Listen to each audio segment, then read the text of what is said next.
Hello, everyone. Welcome to another episode on the True Safety Podcast. I'm your host, Apolonia Rockwell, and I have a really exciting guest today, Chris Cameron. He's the director of Occupational Health at Makovicka. Gosh dang it, Chris! Tell me again. Oh, you had it. It's Makovicka Physical Therapy.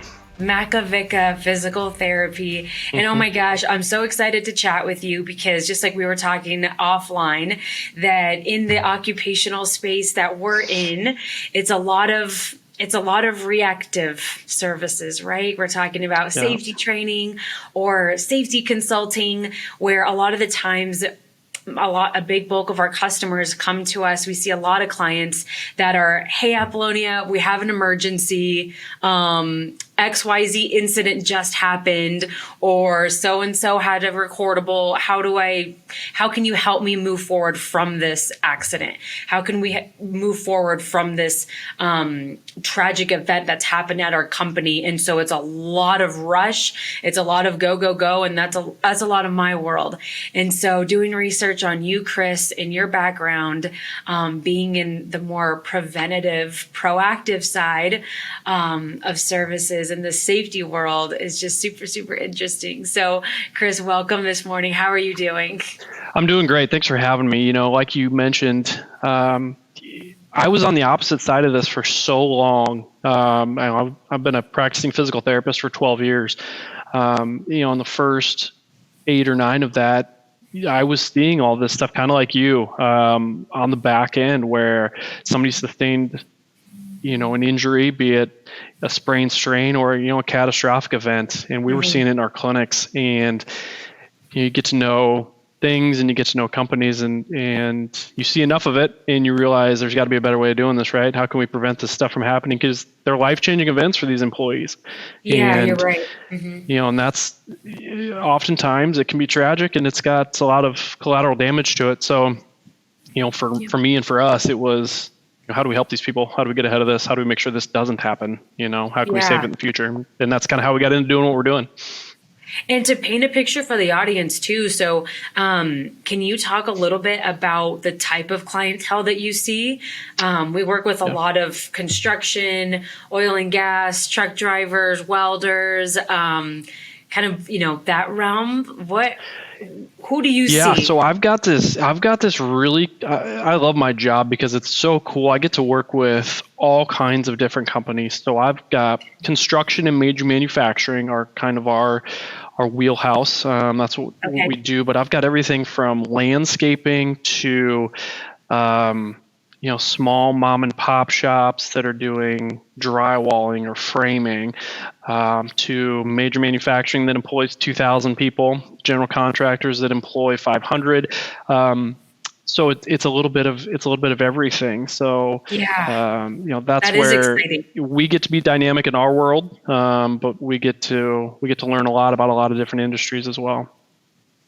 Absolutely. And the reason why I asked you that, I was thinking, when you are typically seeing an employee, is what they're coming in for very similar to a lot of people in that similar industry? So do you see, maybe the same top five injuries or top 5 categories with construction, top 5 for truck driving or for the manufacturing side of things? Or do you just see a general top 5, I don't want to say injuries by the time they come and see you, but what do you see a lot of? Yeah, so it does vary based on industry, right? I mean, because everybody's got a little bit different demands. So when you're talking about, let's look at major manufacturing, assembly line work, for instance, it's so repetitious because those guys are going so fast all day, all week, trying to hit goals, numbers, and everything else. So for that group, we're going to tend to see more inflammatory overuse injuries, most commonly of the upper extremity, elbow, wrist, hand, even shoulder to a point. Oh, wow. Yeah. But then your major manufacturing is a little bit or your construction general contracting is a little bit different. Those guys are climbing around in the mud, they're lifting heavy objects, they're working in awkward positions. That tends to be more of your low back, knee, lower extremity, your slip and fall type of injury. So those are different in those different worlds. Your landscapers and stuff like that, you're going to see probably more into the general contractor type injuries where they're going to pick up something heavy, or they were doing a mulching job, right? And they were scooping, shoveling all day, all week, depending on the scope of the gig. So that's, again, going to be more your lower extremity or low back type issue. But that tends to be kind of more of what we tend to see. Yes, which makes so much sense. That's a lot of what I see as well. And I think that it's interesting. I want to go back to the proactive side, because this is what really, really interests me about what you do. And you're seeing a lot of these injuries. They differ, of course, like you mentioned, between different industries, between different work types. And you thought to yourself, what can we do to serve these employees, to serve these employers, where we're helping on the proactive side and the preventative side? And can you talk to the employers for a little bit about, for those employers who maybe just don't know, or they have never utilized these types of services, can you tell us a little bit about what you can do for these companies on the preventative side, so that pre-employment side? What is ideal that a company brings in a new hire, and it's a manufacturing type of facility? What would be ideal for these new hires? What have you seen be successful? Sure. So with the preventative side, I'll say it doesn't just stop at least what we do does not just stop at the pre-employment side of things. That's really where that's just the jumping off point. Absolutely. I like to tell people, we offer it's full spectrum, right? So we'll take everything from a pre-employment to on-site to ergonomics is another big piece of things we do, where we go in and we evaluate things based on injury trends that they're seeing, to early injury intervention, where, all right, maybe they've got somebody that's got a low-grade sprain strain issue. It's just kind of nagging, but they're not sure what to do about it.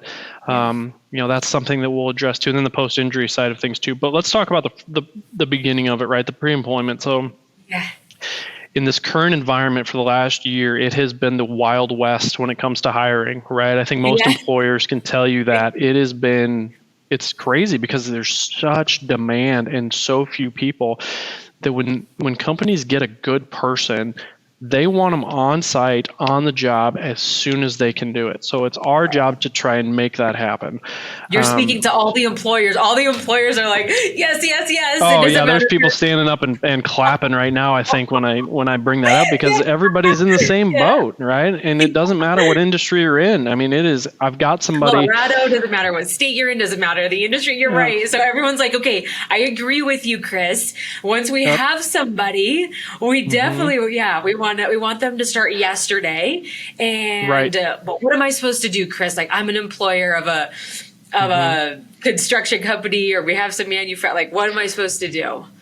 It's actually we'll get to it's actually helped change make our practices better, because we are so wildly efficient with this stuff now that we know we have to, if an employer brings us somebody, we have to turn them around within 24 hours, because there's such a risk of that employee just going to the next job and then the employer loses them. And I never want that to be my fault. So we've actually turned it, from it being instant reporting on the physicals to instant read drug screens to everything.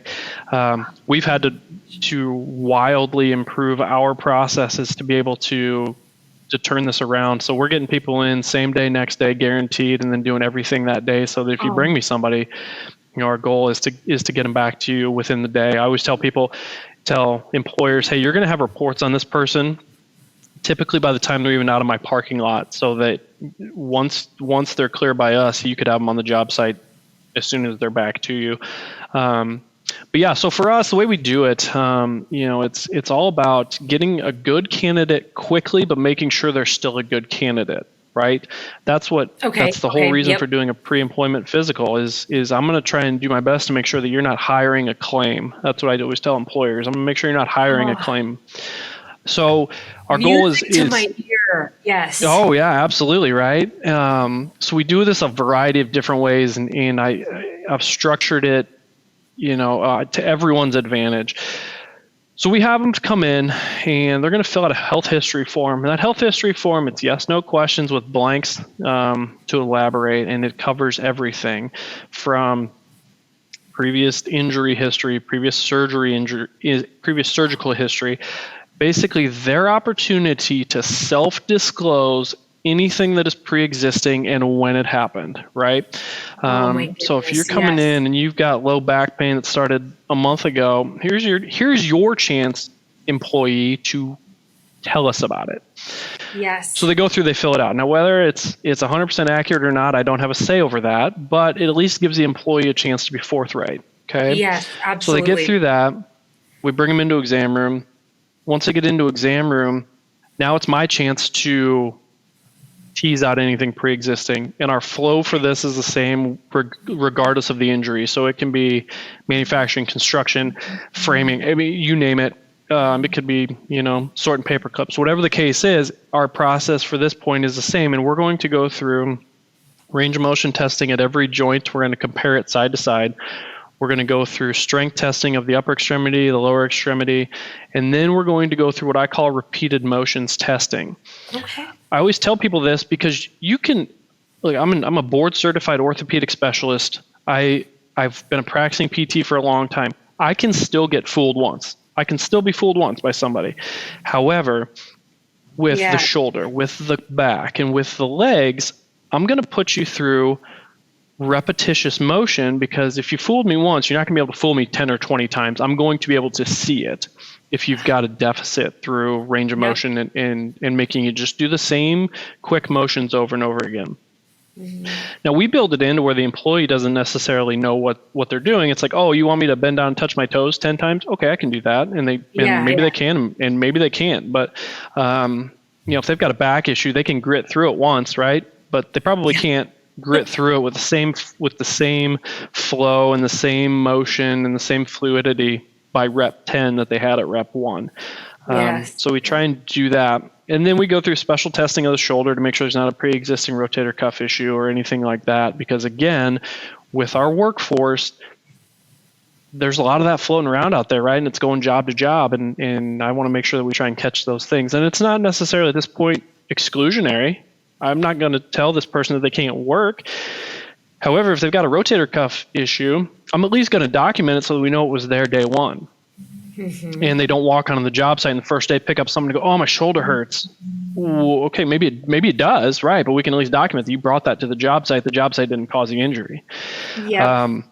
So we do that, and this is all pretty quick. Usually 5-10 minutes worth of going through, and then at that point we go through what we call essential functions testing, and that's what's different industry to industry, employer to employer. I work with companies we're going to build a custom screen for you based on the demands of your job. So we go through those things. Might be lift 50 pounds from the floor to the shoulder 3 times, or maybe it's carry 50 pounds from here to 150 feet, whatever the case, maybe wheelbarrow, maybe shovel, whatever the case may be. That's then the second piece of it after we've done that initial screen. And then we do drug testing, hearing testing, vision testing, and all that is a piece of it too. So it really encompasses a little bit of everything. So it's everything from the employee disclosing things to us trying to just figure out how healthy fit this person is, to then, all right, can you do this job and can you do it safely? Oh my goodness. I'm getting so excited because I have a testimony of how important, how vital something like this is for an employer. So I have a quick story. So I was working as a health and safety director for a trucking, oil and gas, construction type of company. And they had a driver who was lifting some things in the yard, like you mentioned, and had a rotator cuff injury, and we go to physical therapy. And long story short, this company had just adopted a program similar to what you're describing, where they're getting a baseline. They're doing a pre-employment physical for all these employees. And this particular employee went through it. Well, they had luckily, because there was a previous rotator cuff injury, because there was an actual documented range of motion test, strength test, grip test done prior to this employee being brought on. So now, yes, the injury did happen on the job, but the employer was only responsible to get this employee up to where he was at when he started day one, and that physical therapy. And so the physical therapist said, hey, without this range of motion test, this case would have been a 1 to 2 year minimum physical therapy. That's a 6-figure claim. Yeah. Oh, yeah. Yeah, that's a 6-figure claim for sure. Easy. That's what you're exactly right. This would have been hundreds of thousands to get him to where he never was. But he's like, exactly. But since we have this baseline, this is it was just a really minor claim, and it took us a few weeks to get him back to where he was when he started the job. So it saved the company tremendous time, energy, money, resources, time off, the gamut. So and all those indirect costs are we can calculate the direct cost, right? Like, hey, his medical, his indemnity, whatever else was going to cost, let's call it $150,000, right? Yeah. Well, there's all those soft costs of replacing him. Also, what you find too is, and the reason I'm so big on this is, how often does somebody enter the medical system? Like, let's say it was that one, and he goes into a rotator cuff tear or whatever, and the whole rehab protocol, and he's out of work for 3 months. What are the odds that guy's never coming back, right? Oh my gosh, so now the company is going to have all this money invested in direct, indirect costs of replacing this guy, and now you've lost a skilled worker, and you're going to have to replace him with somebody maybe who's brand new, and God only knows what you're going to get to backfill it in today's world. So your costs compound so quickly, right? And kudos to them for having that information, because they saved themselves a lot on the front end, but man, when you look full scope of how some of these injuries change companies, it's huge, especially for your smaller operations. Well, you know what, too, something you just said kind of made me think of this is going to the indirect costs. So going to the human side of things too. So think about that employee. So I was the safety director working with this employee every single day. So I can contest that this employee, he was feisty. He was, the rough and tough type of cowboy type of guy. Yep.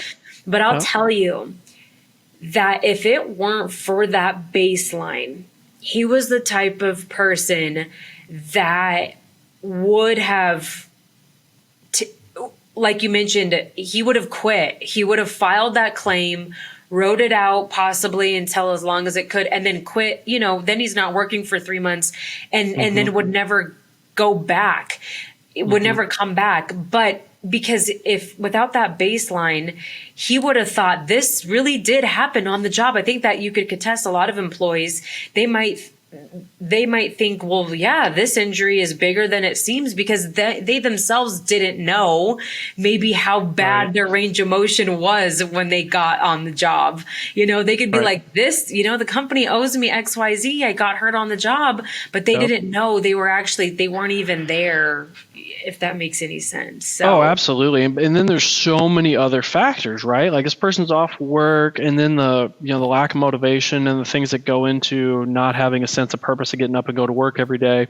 Yeah. How that then impacts personal life and relationships and home life, and just overall, it gets into this, I call it the doom loop of injury, where then they go back, and then they're more angry at their employer for causing this injury or it happening at work. Well, now they're not taking care of me, and now my home life's in shambles, and I'm never going to go back to work because I can't do what I used to do. And it just keeps going and going and going. And it's like, man, if we could have just head this thing off to start with. Yep. We look at the impact we could have had if this never would have happened, right? Absolutely. Yep. Because it provides that's clarity. What's gotten me into this. Makes sense. Oh gosh, how fulfilling. Yeah, because it provided this employee clarity. So when he was all angry, he was angry at himself. He was angry, he was just angry in general. But once we started the physical therapy and they were like, hey, Joe Schmo will say, you're back to where you were when you started. He had that clarity. He had the data. He had the results right in front of him that, hey, my employer did everything they could to get me back to where I was at day one of this company. And if he didn't have that mental clarity, he would have thought the company's screwing me over. They're trying to get me. They're trying to short my PT. I'm doing PT for another year to get me to a place that I never was. So anyways, that is...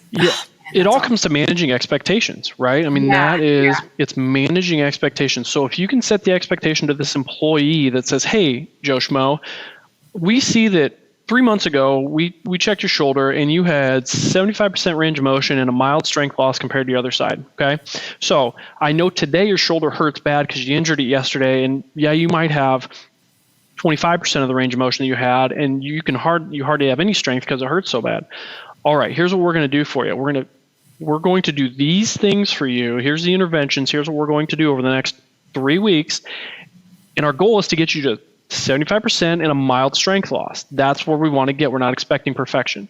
Yeah. Joe Schmo employee goes, okay, all right, that's what we're going to do. That's what I have to expect. Let's do that. Too often, especially with the aging workforce, which is hard, is they have this expectation of perfection. So if you can manage the expectation up front that says, hey, look, we're not going to get to perfection because we know 3 months ago you didn't have it to begin with. Yes. Here's how we can get you there. Instantly, you've taken control of the situation by managing their expectations, and your outcome is going to be so much better than it would if you didn't have that data going in. Oh, man, I completely agree with you. Do you have any other stories that you'd want to share with the audience of maybe one of your favorite employee stories of how, something like this just really, really benefited this individual? I'm sure you have a ton. I've got tons, right? I mean, I can sit here and think. I had a meeting with a company this morning, manufacturing company.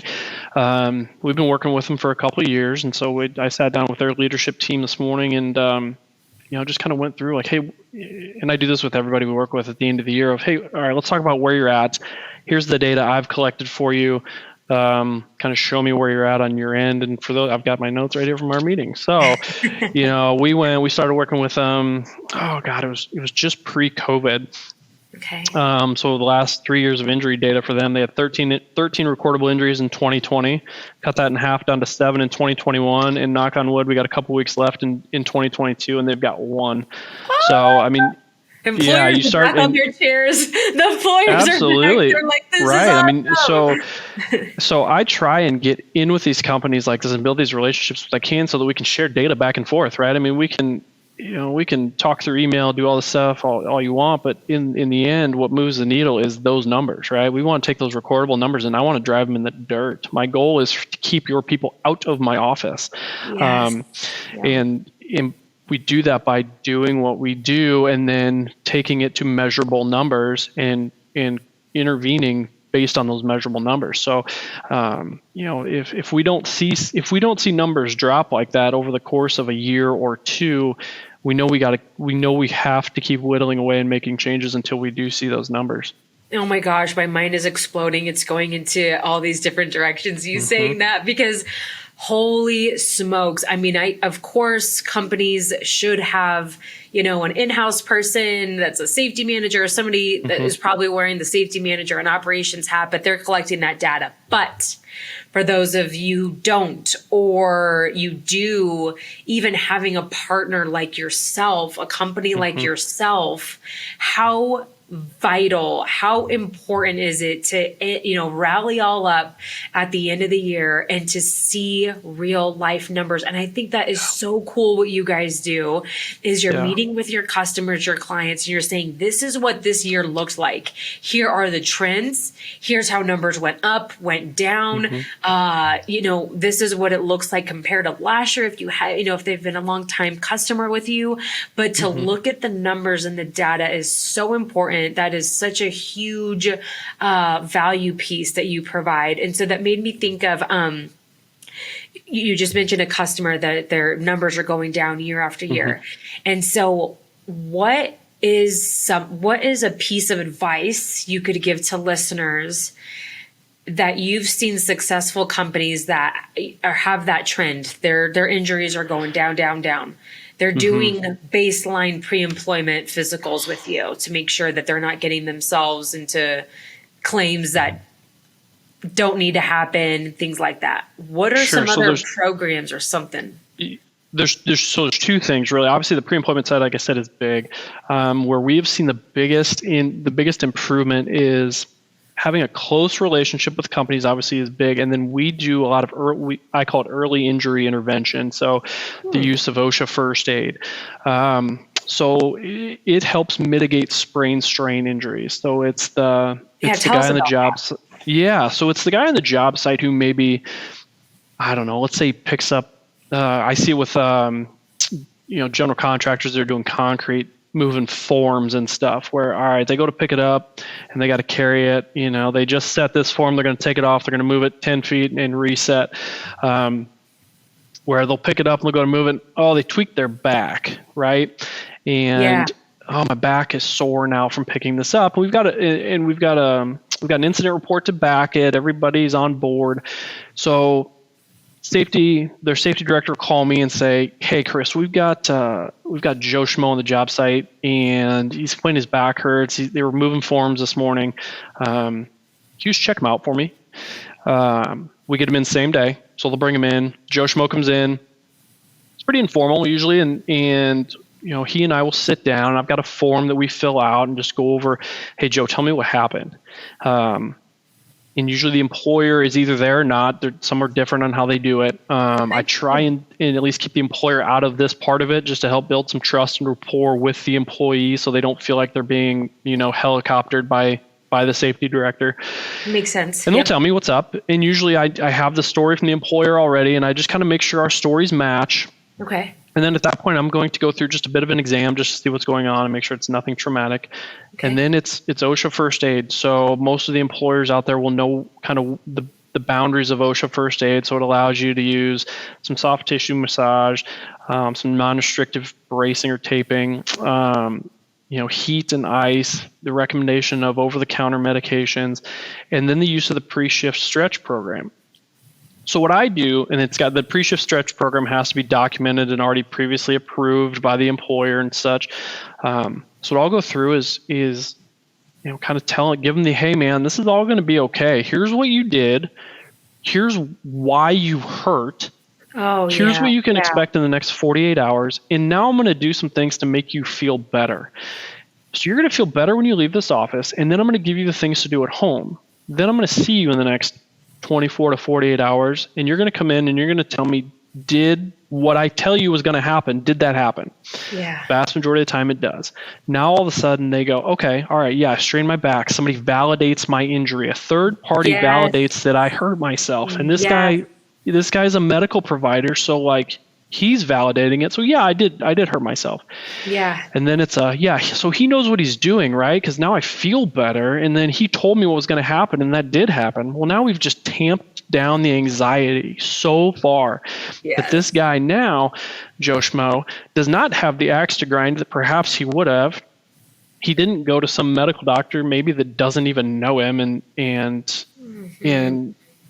doesn't know OSHA, doesn't know him, doesn't know OSHA. Right.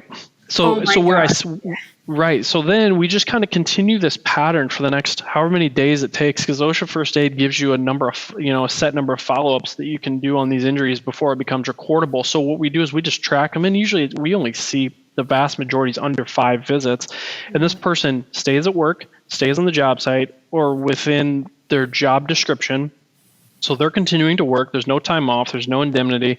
And they get a good result, right? They go back to work. Everybody feels good. We keep the OSHA recordable claims down, and everybody wins because the employee keeps collecting a paycheck. The employer keeps a good employee, and we get a good result on our end. So we feel good. That has been the biggest thing that we have seen drive claims down over the course of the last few years. It's been huge. I mean, the cost savings is tremendous.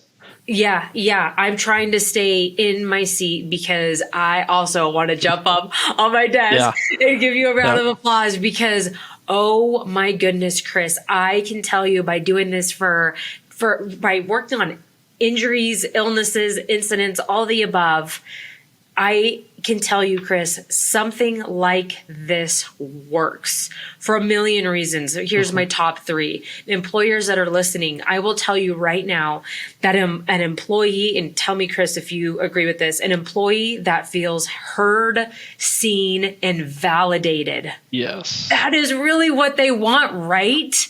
They want to be heard, seen, and validated. And when that happens, I feel like 9 times out of 10, like you mentioned, this is going to stay a first aid incident report. This isn't going to snowball into a recordable because you went to the right person who understands OSHA law, who understands the validity of talking to an employee. And I love what you said. You're talking with these employees, you're understanding what happened, and then you're giving them tools to actually feel better today, something that they could do at home, something that they could do when they have a break at work. And I'll tell you just from experience in utilizing a lot of different occupational clinics, and then in the worst cases, having to go to ERs or things like that, and where somebody is just not, they're not versed in OSHA whatsoever. So they're prescribing pain medication for a sprain. Oh my gosh. Yes. But I'll tell you that when an employee can leave your office and they are like, okay, well, gosh, I got my little list of first aid things to do. Heck, I even got some stretches that I could do at home. Then they feel like they have some actionable steps to take towards getting better. And then it stays a non-recordable. This is huge. This is something that all employers, I believe, need to be involved in. And you're the testimony that you've seen these types of companies that are involved in these programs year after year. Their OSHA recordables are going down. Absolutely, they are, and that's what's super rewarding too. But the part 2 is having somebody that's having a provider that's willing to build the relationship with a company to understand the demands of the job, right? Yeah, because then that helps me dial in my recommendations to employee and employer to say, hey, look, Joe Schmo can't, maybe for the next 2 days, probably can't or shouldn't be lifting the concrete forms, right? He probably shouldn't do that because he needs to heal a little bit. However, I know Joe Schmo's job well enough because I know you guys well enough that I know he can't do that, but he can do this, and that is still within his job description.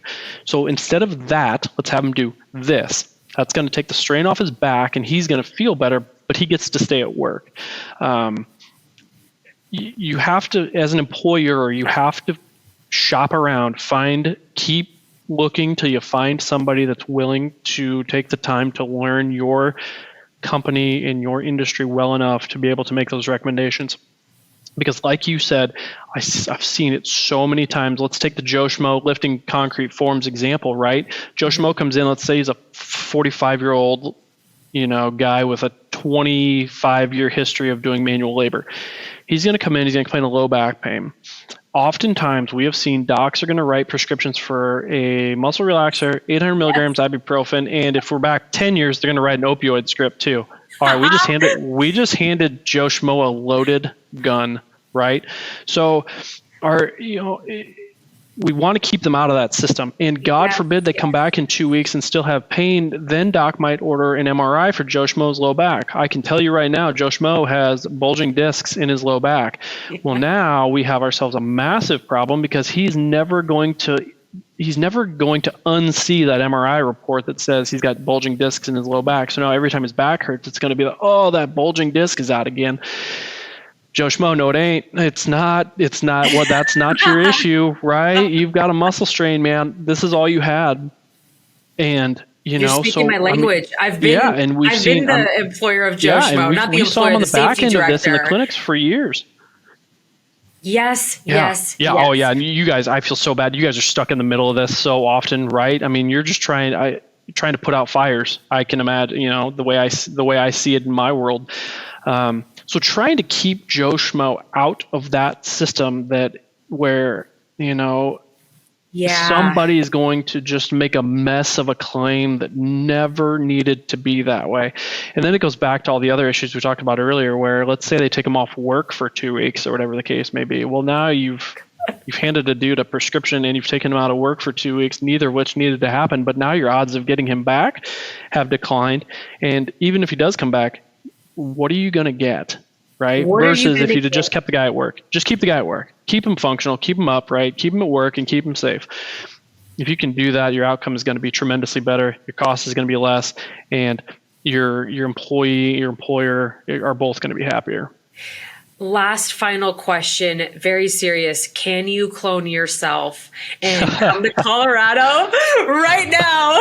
Yeah, that'd be all right, wouldn't it? No, but I tell you what, I can consult at least from a distance. Sure. Oh, yeah. Oh my goodness, guys. I am going to employers, supervisors, managers, everyone listening. Gosh, everyone listening, I know is maybe has some follow-up questions or maybe something for you, Chris. And so we're going to link all of Chris's information in the podcast here.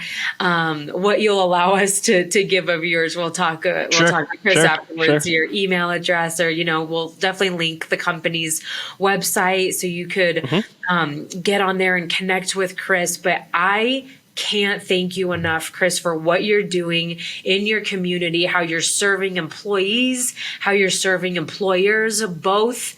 And your passion for what you do shows through so clearly on this screen through your voice. You love what you're doing. That is so crystal clear. And it's really, really cool to talk to somebody who's living in their passion, living in their dream, living in one of their purposes, because you're helping a lot of people. And oh my goodness. So I would love to talk again.